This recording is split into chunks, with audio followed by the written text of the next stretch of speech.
ways, but when you're dealing with issues of addiction, there are underlying issues of needs for social services and therapy and other supports, and especially for any age, but for kids and young adults, having access to those basic services is really important. And then not having the transportation with the loop house now is just, I mean, we've had it here for years, and a lot of people used it, and now it's like, boom, nothing. We don't longer exist for any type of bus system or anything anymore.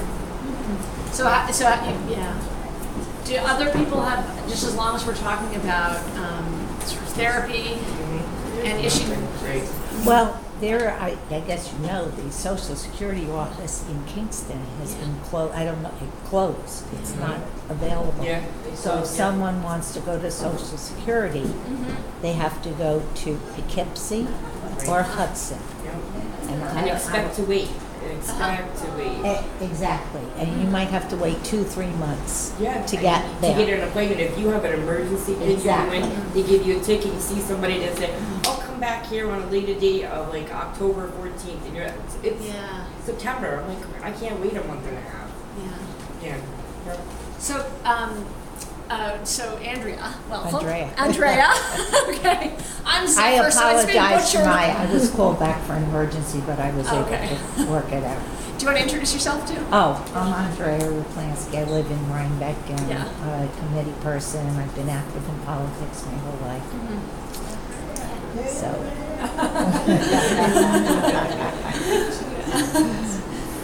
There, in Maine, where I'm from, there's the same story. Problems of healthcare delivery in rural areas. I mean, things like if a person needs to be treated for cancer, that sort of thing. They need transportation to the. So there are a lot of smart people trying to solve these issues, but they can't. It's really, really hard to solve the issue where physical presence is required. Well, for therapy, you need physical presence. I know there's experiments with online therapy, which is great that they're doing those experiments. But there's Skype too. Yeah, right. Yeah. And there it's still not the same. It's not the same. But and for veterans, which it's an issue that we hear about a lot, is that if you're having to drive all the way to the VA in Albany, and you're dealing with an issue that you need to be dealing with on a weekly or more often basis, it's just too far.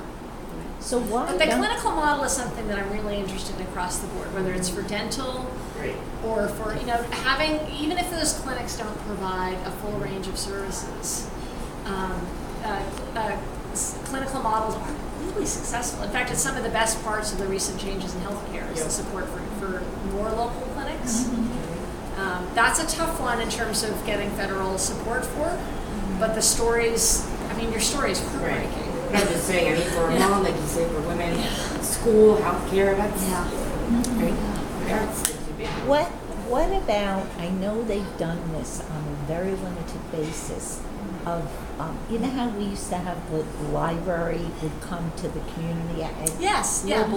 And I do know in some areas they have like the clinic. Mobile clinics, come to, and it could be a Social Security.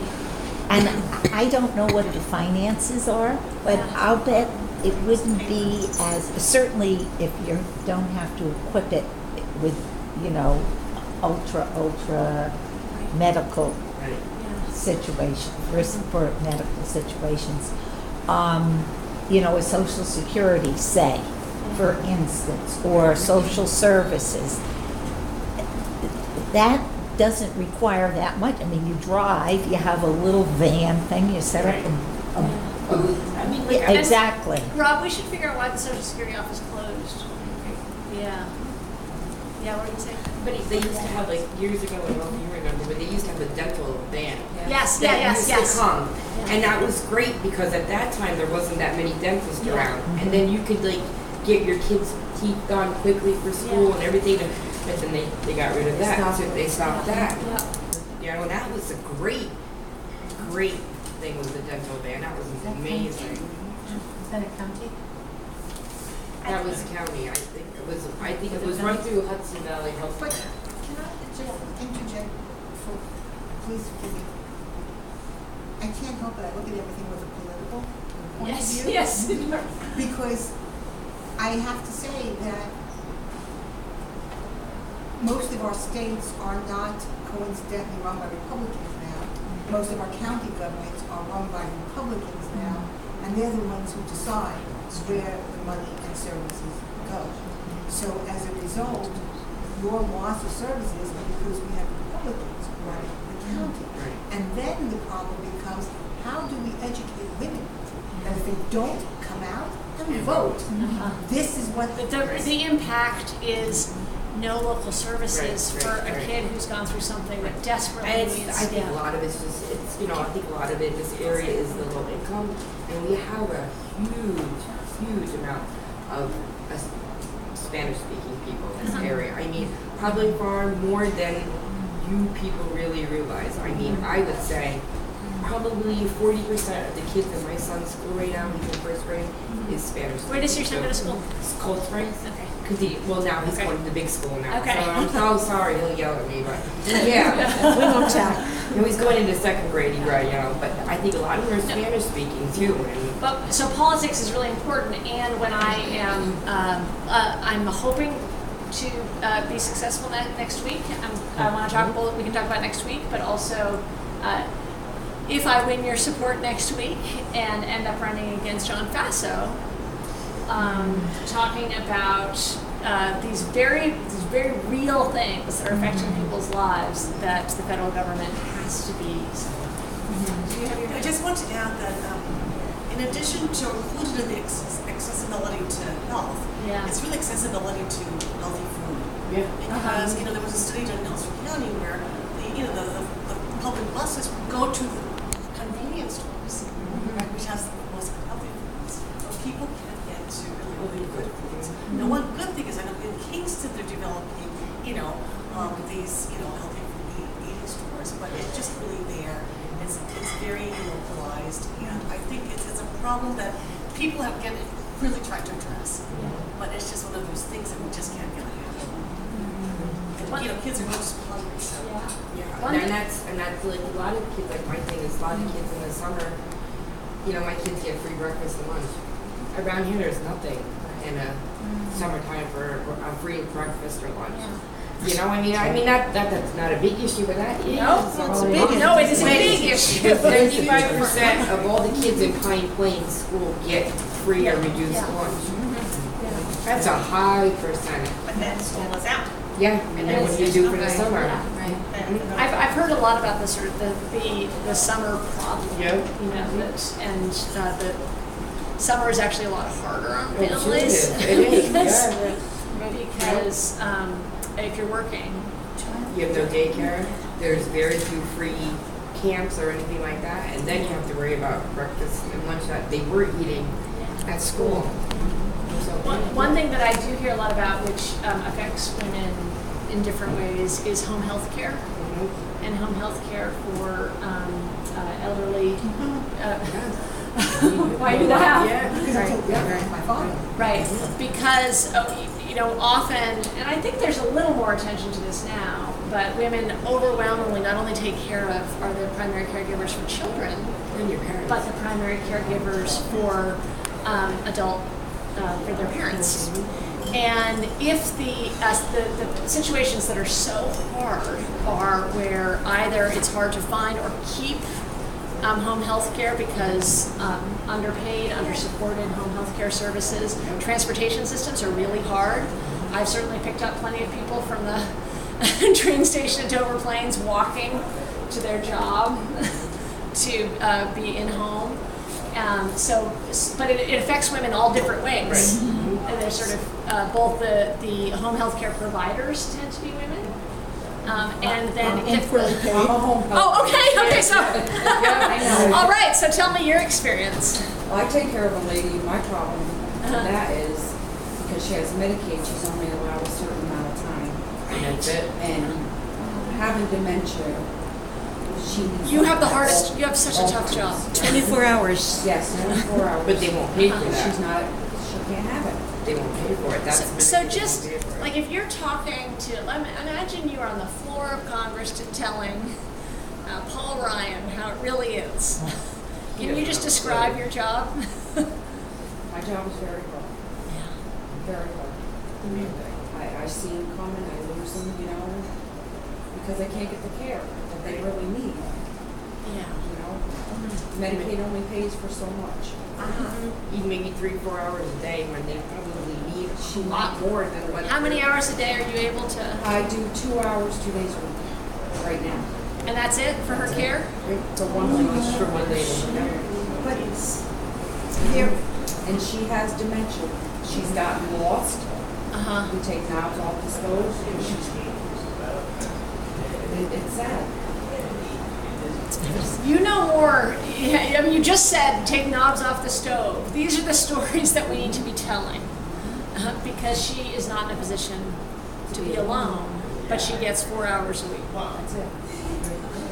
And you're probably underpaid too, as a Yes, I caregiver. am. That's another issue. No, but that's what I mean is that Right. home health care workers are not Exactly. given We the. don't get paid much. Right. no, it's terrible because what I was gonna say is there may actually be, and this, just bear with me for a second again, a lot more that this woman can get through Medicaid. The problem is if you don't know what hoops and what research and You have to everything jump, else yeah. to do and jump through, you don't know where to begin. You don't know what services are out there. Yes. So it brings us back again to information and education. Yep. Because Yeah. if there are services, there are things out there, but to find out what's out there when you don't have an advocate is very difficult. So what we really need in these rural areas, and we need a centralized information bureau that anybody can go to as a resource and get all the information, almost like packages. Tailored, this is your problem here, here, here, here, Yep. here, here. This is what you need to do to take Yep. care of everything.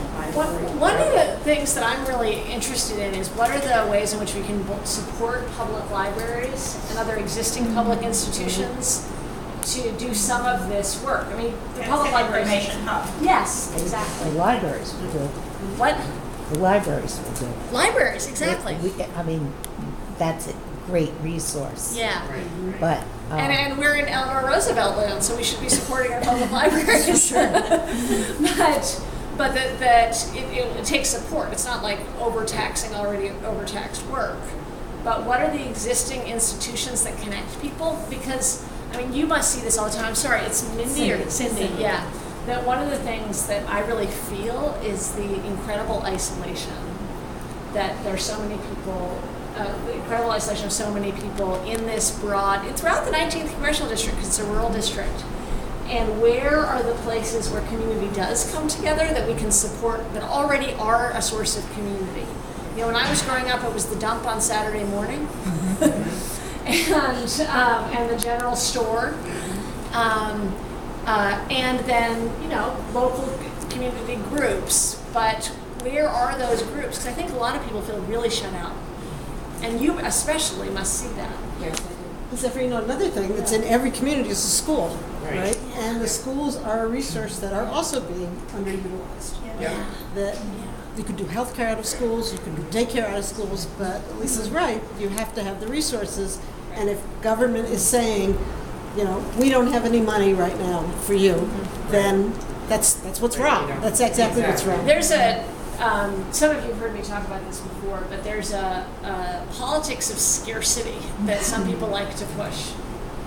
Like there's just not enough to take care of the people who are taking care of the people who are worse off. And because there's not enough, but what we need to do is give big tax breaks to Apple. And if we don't give a big tax break to Apple, and if we don't give a big tax break to these big companies, they aren't going to stick around. But that's just not true. Like, look at where we live. We are resource rich. Look at the people that live in our community. There's plenty of resources.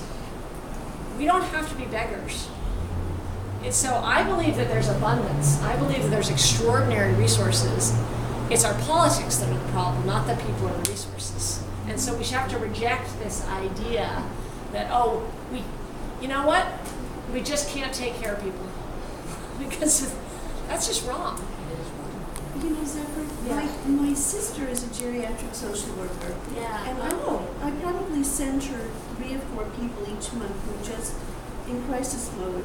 Yeah. Because she's in the city. But I mean, she's such a wealth of information, and if we could get someone like that, you know, online who could answer questions, it's such a complicated maze, and you need someone like that who really knows the system. I mean,